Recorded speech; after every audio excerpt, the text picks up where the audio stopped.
ndagusuhuje wowe udukurikiye uri mu bice bitandukanye bigize isi ukaba wumva neza ururimi rw'ikinyarwanda. Abenshi bameze neza reka mbyizere, ariko hari abo bitameze neza bitewe n'impamvu zitandukanye. By'umwihariko ku gihugu cyacu cy'u Rwanda twagize ibyago bikomeye kuko twabuze inshuti z'u Rwanda. Bijya gutangira byahereye ku mugoroba ubwo hajyaga hanze inkuru y'incamugongo yuko Professor Paul Fama washinze ikigo Partners in Health na kaminuza ya Global Health Equity yari icyitegererezo kuri benshi ko yamaze kwitaba Imana. Bidatinze umukuru w'igihugu cyacu cy'u Rwanda Paul Kagame nawe yaje gushyiraho ubutumwa kuri Twitter ye agaragaza igihombo igihugu cy'u Rwanda kigize ndetse n'isi muri rusange. Bidatinze kuri uyu munsi kandi haza kumvikana indi nkuru y'akababaro yuko Joe Ritchie wari ufite ubwenegihugu bw'u Rwanda ariko akaba akomoka muri Leta Zunze Ubumwe za Amerika, wanabaye umuyobozi mukuru w'urwego rw'igihugu rw'iterambere RDB kuva mu 2007 kugera mu 2009, nibwo kuri uyu munsi haje kumenyekana inkuru y'akababaro yuko yamaze kwitaba Imana. Aba bombi aribo Professor Paul Fama ndetse na Joe Ritchie, bombi bari bahuriye ku kuba barahawe impeta na Perezida Kagame ku munsi umwe. Imana nibaha iruhuko ridashira. Twerekeje kandi muri Leta Zunze Ubumwe za Amerika. Ukibona uyu mukobwa wibutse irushanwa rya Americans Got Talent, uyu numwe mu bari bitabiriye iri rushanwa, maze bitewe n'inkuru ye biza gukora benshi ku mutima. Ese ubundi uyu ninde? Yitwa Jane Markzewski, wakunzwe muri iryo rushanwa. Yishwe na cancer nyuma y'igihe asezeye.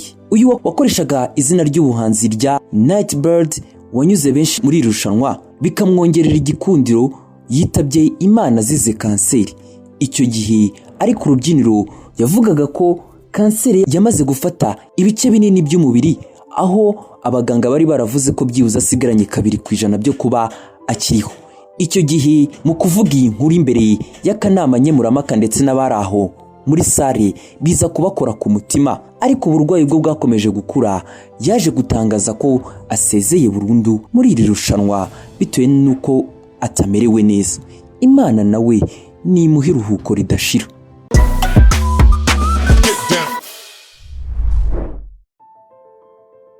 Tukiri muri na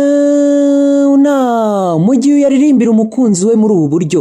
Mukunzi wanjye anyuraho arambwira ngo ndagukunda, numva ndishimye. John haguruka wanyu.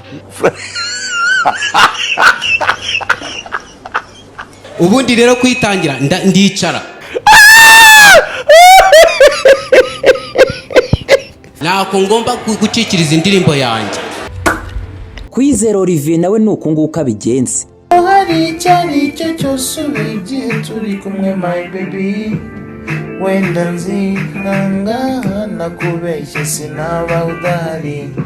Uburuko wikiyumvira mushya bikanera komeza ubuzima, ibyiza twabibayemo ibi bitubinyuramo, ni nawe turakomeje n'ubu turakomeje. Hayaga aribaza ati ese mani ari ukubaho ufite umukunzi no kubaho utamufite ni iki kiryoha, cyangwa byose nta na kimwe kirimo kiryoha?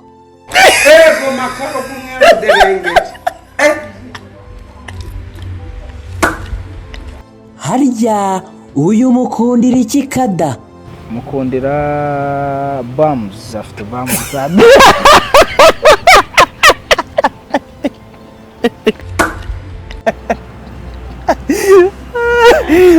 Kadafiri ugira ubwenge niba bwaragiye he? Ko gitare cy'amahanga. Niwe tugiyeho tumuheruka mu 2017.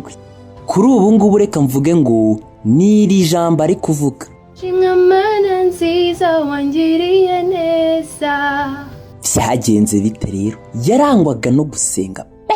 I do believe yuko nuguma mu gakiza, nuguma mu Mana, nuguma kuyubaha, nuguma kuyumvira, there is something big that God is keeping for you. Just do not be afraid. Kandi ntuve mu ijambo habe na gatoya. Ryasezerano Imana yaguhaye, whatever that uko byagenda uko ariko kose izarisohoza. Kuko Imana yacu ntabwo ibeshya. You know? Ntabwo ijya yivuguruza. Ntabwo ari Imana ibwirwa cyangwa igirwa inama z'ibyo gukora. No way. Izi icyo yapanze from day one to day last. Uyu musaza yigeze kuvuga ngo akabizu twagiye kubona tubona ibi.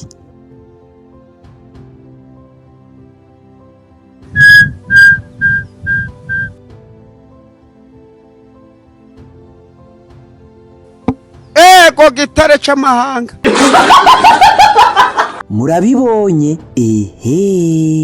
amakuru ahari aherutse Dubai mu minsi yashize. Yarari kumwe n'umukunzi we. N'umukunzi bigoye kuba wamenya amazina ye bitewe nuko yabigize ibanga mu buryo butangaje. Ariko wajya ku mbuga ze nkoranyambaga biragoye kuba yahisha amarangamutima kuko hari naho abigenza uko. Wanyeretse urukundo ruramuye nukuri naranyuzwe pe.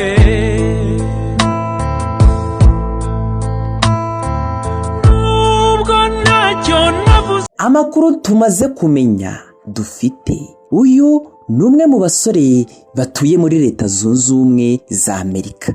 Yewe namaze igihe bapanze guhura, bahurira i Dubai. Ubu Miss wacu, Miss Gisabo ari mu buryohe bw'urukundo.